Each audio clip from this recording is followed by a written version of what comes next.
Hi friends, welcome back to Sarah kitchen. ఈరోజు మనం fish curry ఎలా చేసుకోవాలో చూసేద్దాం. ఫస్ట్ ఒక ప్యాన్ తీసుకొని ఆయిల్ పోసుకొని అందులో దాల్చిన చెక్క, ఇలాచి, లవంగం అలాగే జీలకర్ర వేసి బాగా మిక్స్ చేసుకోవాలి. ఇప్పుడు కొంచెం అల్లం పేస్ట్ అలాగే కరివేపాకు వేసుకోవాలి. మనం ఆనియన్స్ గ్రైండ్ చేసుకొని పేస్ట్ లాగా చేసి ఇందులో యాడ్ చేయాలి.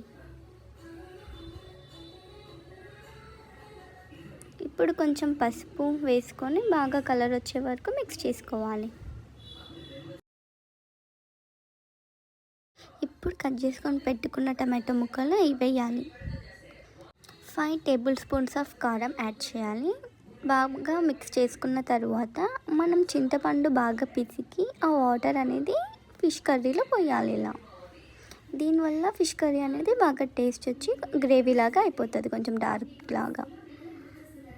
అలాగే కొన్ని వాటర్ యాడ్ చేసుకోవాలి.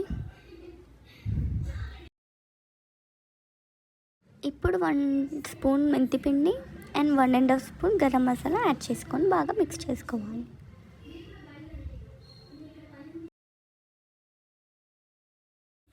మిక్స్ చేసుకున్న తర్వాత ప్యాన్ మీద ఒక మూతతో కవర్ చేసి 5 మినిట్స్ ఉంచాలి. మిడిల్లో కలుపుకోవాలి.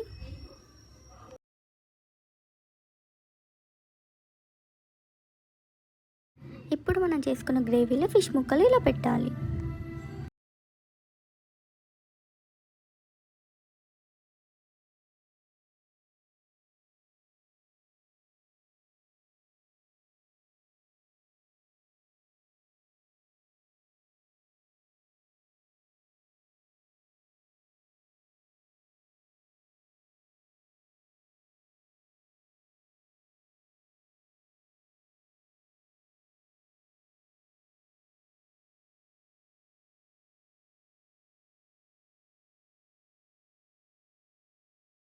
అన్ని పీసెస్ ఇలా పెట్టుకున్న తర్వాత ప్లేట్తో మళ్ళీ కవర్ చేసి ఒక 10 మినిట్స్ ఉంచాలి. దాని తర్వాత ప్లేట్ తీసేసి మనం కలుపుకోకుండా ఇలా గిన్నెతోటే ఊపాలి. అంటే కలుపుకుంటే ముక్కలు మొత్తం ఇట్లా ఇరిగిపోతాయి, స్మూత్గా ఉంటాయి కాబట్టి. ఇప్పుడు వైట్గా ఉన్న పీసెస్ని మనం స్పూన్తో తిప్పేసుకోవాలి. అన్నీ తిప్పేసి మొత్తం ఖరాబ్ అయిపోతుంది కర్రీ అనేసి ఫస్ట్ మనం గిన్నెతోటే చేసుకోవాలి.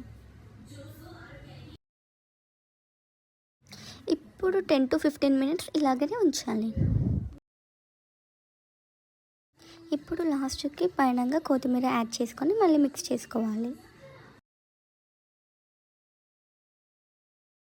ఇంకా ఫిష్ కర్రీ రెడీ అయిపోయింది. చాలా సింపుల్ రెసిపీ ఫిష్ కర్రీ అంటే. Thank you for watching. Please like, share and subscribe to Sarah kitchen.